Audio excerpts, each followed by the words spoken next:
قربانی کا جانور۔ ادھر چلو۔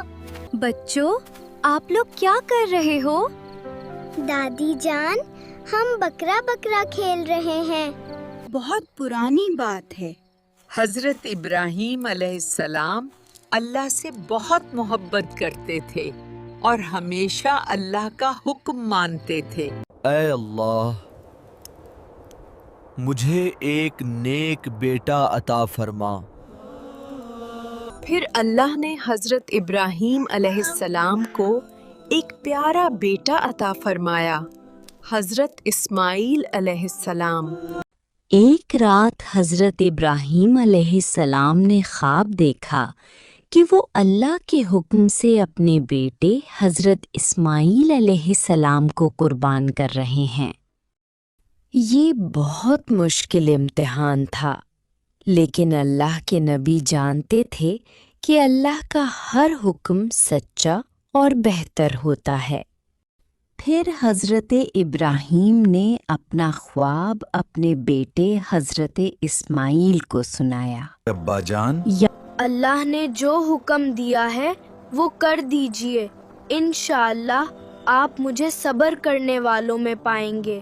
شیطان نے انہیں بہکانے کی کوشش کی، مگر انہوں نے اللہ پر بھروسہ رکھا۔ اللہ تعالیٰ نے حضرت اسماعیل کی جگہ ایک دمبا بھیج دیا۔ یعنی اللہ نے حضرت اسماعیل کو بچا لیا؟ کیونکہ اللہ نے دیکھا کہ باپ اور بیٹا دونوں واقعی اللہ کے لیے ہر چیز قربان کرنے کو تیار ہیں۔ تو قربانی ہمیں اللہ کی بات ماننا سکھاتی ہے؟ بالکل، قربانی صرف جانور کی نہیں، اپنے غرور، ضد اور برائیوں کی بھی ہوتی ہے۔ میں بکرا نہیں بنوں گا، میں اچھا بچہ بنوں گا۔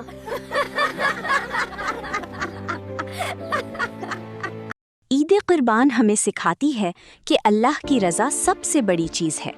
حضرت ابراہیم علیہ السلام اور حضرت اسماعیل علیہ السلام نے ہمیں دکھایا کہ سچا مسلمان ہر حال میں اللہ کا حکم مانتا ہے۔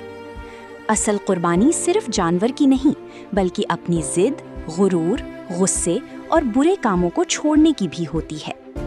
جو بچے اپنے والدین کی بات مانتے، نماز پڑھتے، سچ بولتے اور دوسروں سے محبت کرتے ہیں، اللہ انہیں بہت پسند کرتا ہے۔ ہمیں ہمیشہ اللہ پر بھروسہ رکھنا چاہیے، کیونکہ اللہ اپنے فرما بردار بندوں کو کبھی اکیلا نہیں چھوڑتا۔